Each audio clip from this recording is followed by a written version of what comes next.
Before I start my talk on ISO 1518922, my assumption is that the audience is familiar with what ISO 15189 is. Am I right? I assume that everybody knows what ISO 15189. So with that assumption is that I am going to move on. And the other question that I want to ask is there anyone here who has never been a patient in their lives? Anyone who has never had a chance to get their own blood or urine or any sample checked from a laboratory? Is there anyone here? Please raise hands if there is anyone who has never got their blood or any body sample checked for any purpose. So I don't see any hands going up, so that means all of us have been patients sometime in our life. So with that in mind, let's move on. So what I'm going to discuss is, this is the newest version of the standard, the 22 version which came in 2022 December. So what is the main focus of this new edition of the 15189 standard, and what are the challenges in the new standard, and what kind of opportunities do we find in it, and when would this standard be implemented? I would answer the last question first.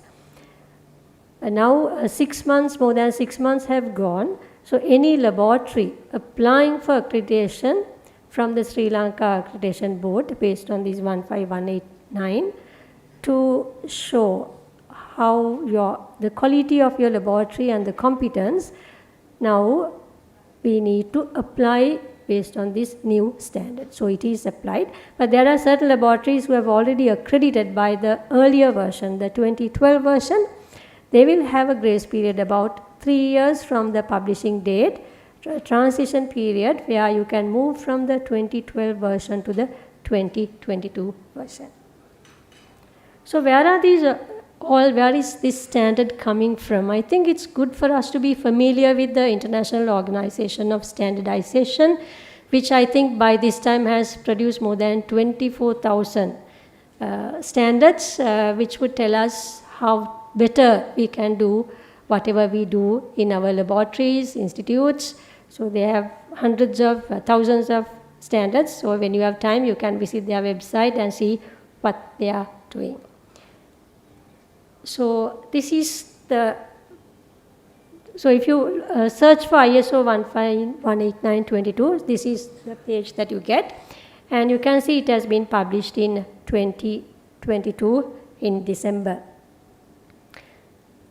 So what does this standard replace? It is ISO 15189 2012 version, so which has been in practice, the 3rd edition. So now this is the 4th edition, right? So apart from that, there was a separate ISO standard for point of care testing. I assume everybody knows what point of care testing is. That is where we do bedside patient testing, for example, utilizing glucometers, right? So that standard has now been completely withdrawn, and the requirements have been incorporated into ISO 1518922. So therefore, any hospital laboratories which would also want to check the quality of your POCT devices, either available in the ICUs or ward setting, would have to use this same standard. The other feature that we see in the new standard is it is now more aligned with ISO IEC 17025. The current version is the 2017 version. So the name of the standard is General Requirements for the Competence of Testing and Calibration Laboratories. So now the organization of the 15189 is more in line and similar to ISO IEC 17025. So I think when we are planning to get our lab accredited, we need to also refer to this standard because there are a lot of similarities between these two standards. So this is the page. Unfortunately, all of these standards we have to pay and buy. So, from the Sri Lanka Accreditation Board, wherever relevant, they make these standards available for the assessors. I'm not sure how the laboratories could acquire they probably will have to buy it, the relevant standards. So this is the one which has now been withdrawn, the one for point of care testing. So what is the main focus of the 2022? So it is focused on welfare of patients. So that is why I asked my first question whether all of you have ever been patients. So let's look at the standard and getting our labs accredited from the point of a patient, where we are all potential patients. Our family members, parents, children, siblings, all of us can become parents. So if we want to get our reports accredited, our reports from an accredited lab, the same applies to the general public. So let's look at it in that manner so that we can move towards getting our labs accredited. I know there are a few laboratories which are already accredited, but state sector is still lagging behind. Not a single laboratory is there which has got accredited by the earlier third division. So now as the fourth edition is here, and I know some state sector laboratories are now taking steps to go towards this goal. So, but if we think in the patient's perspective, motivated to do work towards this goal.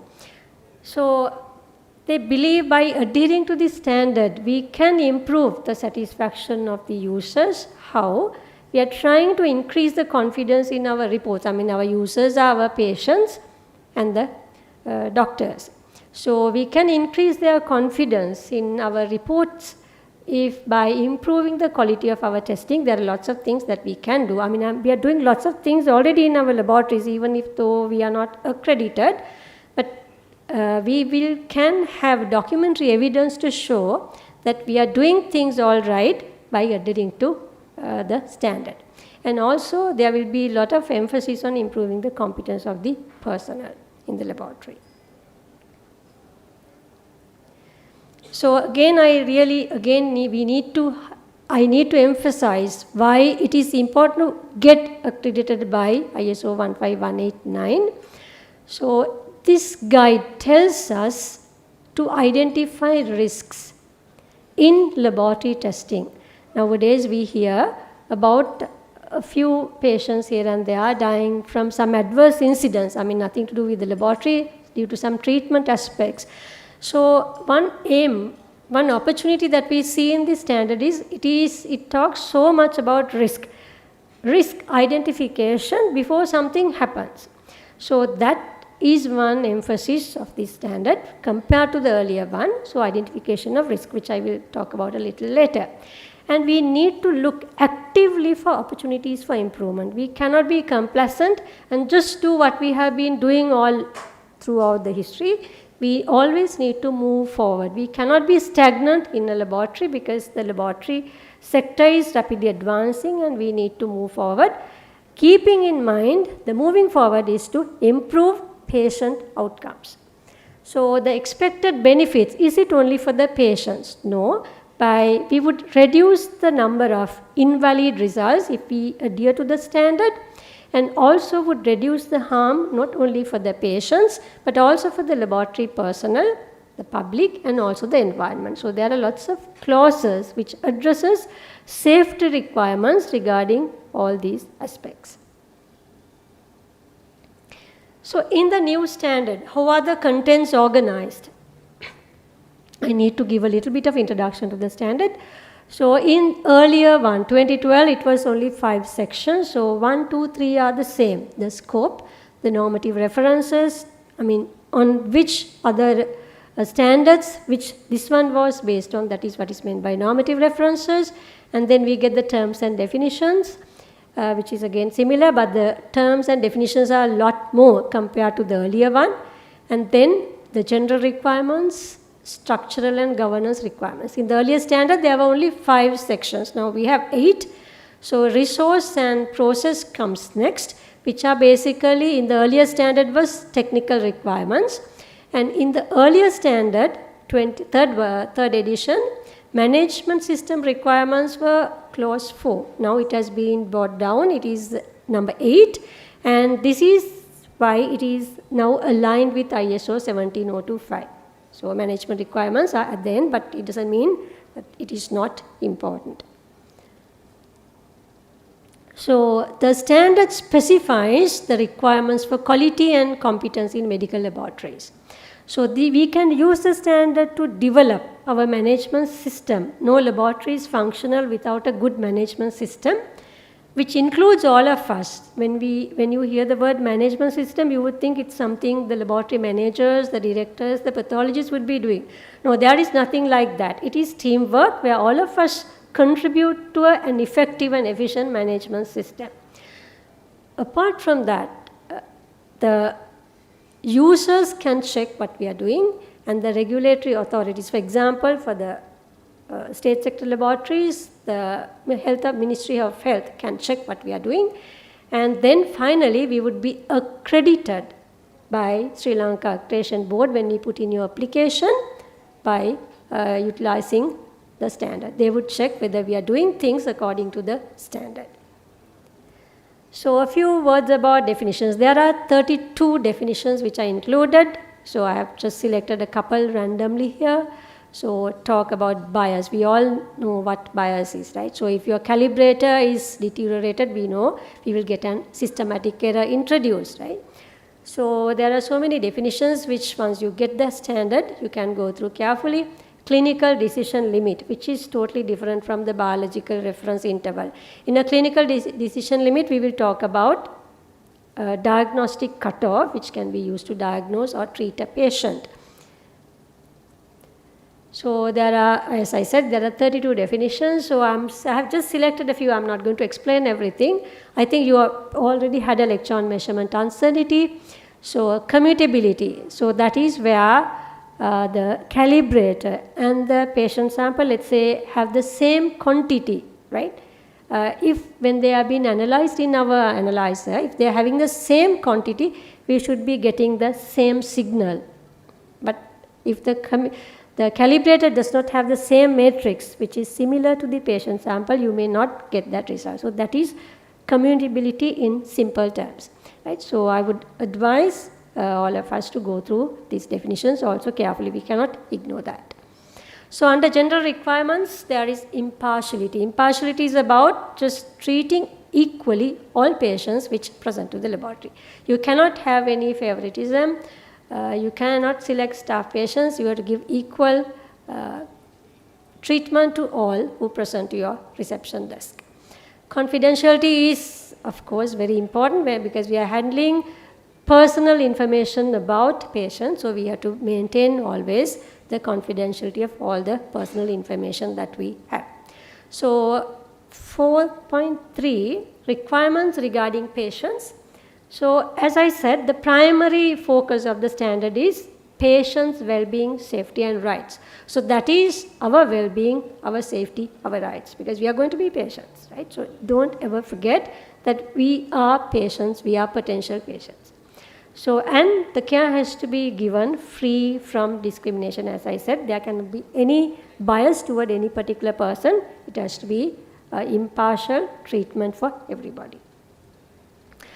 So, under clause 5 comes structural and governance requirements, legal entity. We are legally responsible as a laboratory to deliver the service. We can be held responsible if something goes wrong. So laboratory director is the management authority, but he can always delegate duties to other people in the laboratory. So, I mean, individual laboratories can decide. I mean, in the state sector, of course, it would be decided. I mean, there are some set norms, but in the private sector, we see different practices where the management system, the laboratory decides, administration decides who's going to be the laboratory director. But what requires is the person who directs the laboratory should have the know-how of running a laboratory. So laboratory activities is all the testing that we undertake, structure and authority, the hierarchy of reporting from the top management to the technical officers who are doing the testing, objectives and policies. We can't go forward without having a clear goal as to what we are going to do. So you can see now in 5.6, risk management comes. So if you read this standard carefully, I think there are about 100 places where the word risk is coming up. So in risk management, what they highlight is establish, implement and maintain processes for identifying risks of harm to patients, and also look actively, proactively for opportunities for improved patient care.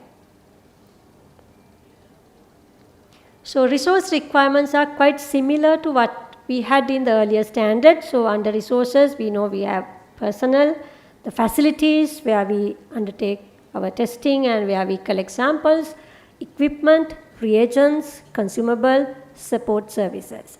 There's one particular clause that have come up in the new standard which says the laboratory shall have access to a sufficient number of competent persons to perform its activities. So this is a little bit of challenge here for us. How are we going to determine the sufficient number? How are we going to justify when the assessors come? Okay, I have 5 technical staff in my, and I'm doing thousands of tests. So how are we going to justify? So that is something the management system has to discuss about and come to a consensus. Facilities and environmental conditions again shall not adversely affect, I'm taking some clauses from the standard, shall not adversely affect the validity of results, safety of patients, visitors, laboratory users and personnel. So we need to maintain the laboratory and the premises that we operate in a safe environment, even for the visitors, the staff who are working in the lab and all the users of the lab. So it's not enough provision of safety facilities like, fire alarms, fire extinguishers, eye wash stations, all those have to be there, but it's not enough just having them there. We need to regularly verify their function. You cannot be having an outdated fire extinguisher with the expiry date, right? So regularly we need to check. So under process requirements, so this is, I believe, is the key area for all of us. Not that others are not important. So here again there are 8 sections: general, pre-examination processes, where the patient presents to the doctor. From that point where the sample comes to us is the pre-examination processes. So there are lots of things which we need to do in relation to pre-examination processes. We do all that, but it's required is have also documentary evidence. Examination processes, so under examination processes, the assurance of quality also comes in, which I will talk about. Post-examination processes, once you have finished your analysis, how are you going to issue your reports? Non-conforming work, wherever you see a deviation from your standard practice, right? How are we going to handle that? Control of data and information management. Now most of laboratories have moved to a laboratory information system. So therefore, the control of data, how the data is transferred from the machines into the reports, it may be automated.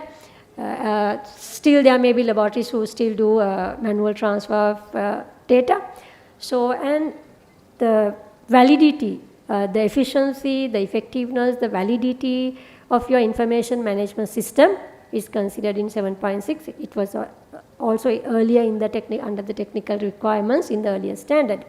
And complaints, how we need to be looking at complaints. I always say this, they are blessing in disguise. So always look at complaints proactively, right? So complaints are where we have not thought about a possible risk, but something has happened, right? So always analyze, do a root cause analysis, and this gives us a golden opportunity to improve ourselves. So look at complaints in a proactive manner, not as a trouble. I always think complaints always make our laboratories take from just being good laboratories to better laboratories.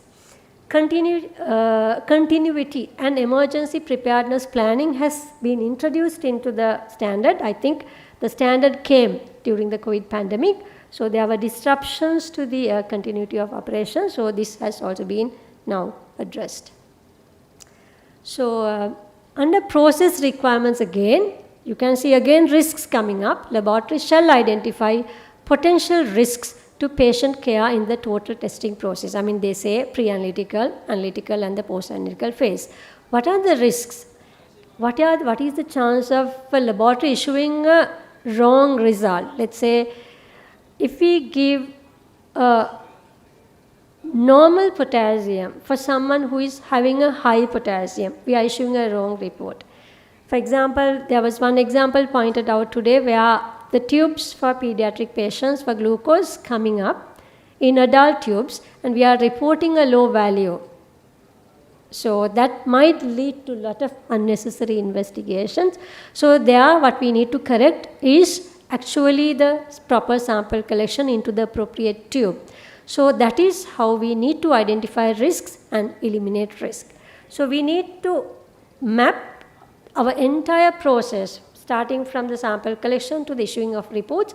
We need to be thinking about potential risks. The whole aim here is not going for remediation or corrective action when something happens, when incidents happen, but before something happens, before an incident takes place, we envisage it, we think about it, we try to predict. And with the prediction, if you can identify it beforehand, we can go for preventive action. So we all know that prevention is always better than cure, right?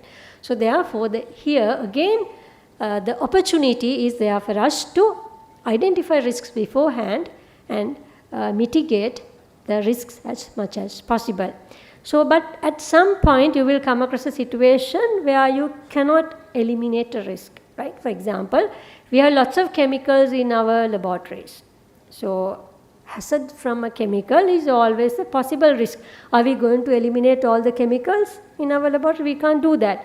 So, we need to work with that residual risk. So, we need to communicate that to our users, the staff, as well as the administration. So we need to, certain risks we have to do with. So I will talk a little about risk management later on, and I think tomorrow or today afternoon you have an entire lecture also on risk management in laboratories, right? So, and the other thing is, as I said, to identify opportunities to improve patient care. So we need to think about, okay, what more let's say you detect, what more can I do to increase our turnaround times? How can I improve the quality of our reports? So that is how we proactively look at the opportunities. The next couple of slides I'm going to talk about how the standard refers to the internal quality control and the external quality assessment. We know that these are the two pillars of quality in laboratory examination. No laboratory can get accredited without having internal quality control and external quality assessment. And with the recent economic crisis we had, I'm sure all of the laboratories went through problems of even acquiring reagents to the laboratory. And how can we talk about internal quality control and external quality assessment? But remember, these two things we cannot do without, but the standard also gives us some good alternatives, right? So these are just clauses which come up in the standard. Use of third-party IQC material should be considered. The earlier one, it may be, but here it should be considered either as an alternative to or in addition to control materials supplied by the reagent instrument manufacturer. So I think one practice we have in Sri Lanka is we are always going for said quality controls, which is quite expensive, where the values have been assigned by the manufacturer. One way is, why can't we go for unassayed QC and use that in our laboratories, which are less costly, and we have seen that being utilized in even developed countries. Why do we have to go for assayed quality control? So that is one question you need to take back to your laboratory. So monitoring of interpretations and opinions can be achieved through regular peer review of examination results. And I think some of your laboratories may be participating, buying quality control, where you can upload even the internal quality control results through software and through internet to a common platform. And so peer groups can be compared. So that is a good way another way of interpreting your results. So that has been allowed in the standard. Now in the earlier standard there were only a few sentences about internal quality control, but now this goes for 1.5 pages, right, which you need to go carefully. So, and the other recommendation is matrix of IQC as close as possible to that of patient samples, right? So, that is getting a commutable sample, which would mean that your QC is going to be expensive. So, IQC frequency determined by stability of the method and the risk of harm to patient with erroneous results. This is a little bit difficult. Now, even on the other side, there was a talk about internal quality control.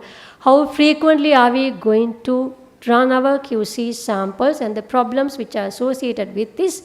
So, a general practice I know is that you would run quality control samples in the morning and perhaps once in the night. But what happens in between? None of us know. Things can go wrong in patient samples which has not been detected by that IQC. So, that problem is always there. So, this is something very important. Remember that we will not release the results if our QCs have gone wrong. They have not met the required acceptability criteria. We need to investigate, treat, then only we can release results. I'm not saying it, these are all in the standard. So, and the opportunity here, where we can take a sigh of relief, right? So, if you don't have IQC material, the laboratory can consider other methods for IQC. And now in this standard, they highlight the use of patient results, which all of us have in our database, as a supporting element to or as a complementary, or as, I don't know whether it can be completely used as a replacement, because now on the other side this was talked about, both has to be together, IQC as well as the patient results. Patient results are better in monitoring on a continuous basis what goes wrong in your system. So, concepts like moving averages can be used, or you can calculate the number of results, patient results above a particular diagnostic cutoff, and see whether there is a significant variation in a particular day, right? So, I think, when we are working in laboratory, sometimes the technical staff comes saying, okay, today all the albumins are low, today all the sodium seems to be low or high. So, they see this trend in patient samples and they know something is going wrong, right? So, good laboratory technical staff knows this, right? So, this can be utilized in a systematic manner supported by statistical, using some statistical methods to as an alternative for quality control. The other ones, retesting of retained patient samples, of course, is a good alternative. I am sure this would have been utilized during this COVID pandemic when we were running out of quality control material.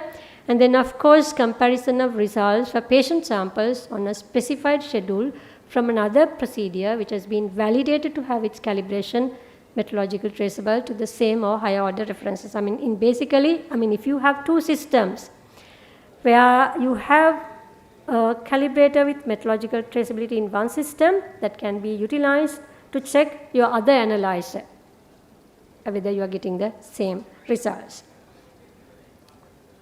External quality assessment, the EQA shall have the effect of checking the entire testing process. Nowadays, we give our EQA sample and check only what happens in the analytical phase. No, what the standard says is it should be able to check from the pre-analytical to the post-analytical. So, actually it should come as a patient sample into the reception desk, and I have seen during my assessment some laboratories actually doing this, which is really good.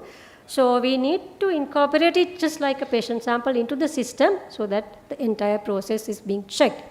And these EQA samples, so you need to select a EQA provider which gives you samples which mimic true patient samples, and your EQA provider should be certified with ISO IEC 17043. This is the standard, so you can check on the ISO. So, this is general requirements for the competency of proficiency testing providers. So, when an EQA program is not available, sample exchange with other laboratories can be done, which is already done for qualitative tests, I know, in most of the laboratories, and interlaboratory comparisons within IQC programs, that is what I earlier talked about. So, if you are in a peer group where you are uploading your IQC results, it can be also used as a EQA alternative. and analysis of a different lot number of the manufacturer's calibrator. So for this lot, you use another calibrator from another lot from the same manufacturer. So continuity and emergency preparedness planning. Okay, so we need to have a plan in case there is a disruption due to some emergency situation. How are we going to resume our operations? So we have to have a plan in the laboratory, and we need to train our staff for that matter. I'm going a little too fast now as I have come to the end. My time is out. So management system requirements are aligned with ISO 9001. So if your laboratory already has got the ISO 9001 certification, you are safe because all your management requirements are covered with that.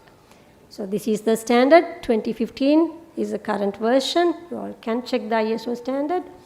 So actions to address risks and opportunities. So I will briefly go through this, but there will be a separate lecture on how we are going to address risks and opportunities. So types of risks, it could be for patients, users, staff, and also there could be financial risks for private sector laboratories. I mean, even this applies for the state sector, though we believe the testing that we do is free, nothing is free, right? So we pay. The taxpayers of this country, all of us pay for the government sector services. So you need to be thinking about what are the possible points where you have to map the risks, right? So after mapping or identifying the predictable ones, the potential risks, and also unknown ones, right? So we need to analyze their likelihood for consequences, how bad they are, and how frequent are they going to happen, and then see whether we can eliminate them, or if not, how are we going to, what are the ones we can accept. So when we are determining the risk, this kind of a matrix can be utilized to determine severity, right?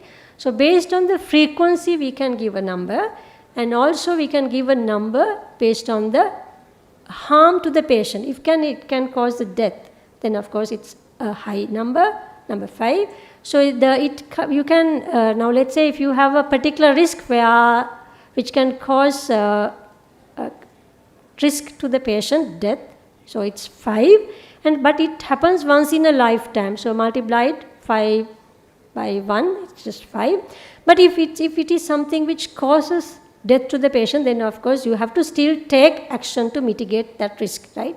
So anything which can cause can make a patient die, you cannot allow to be in your system.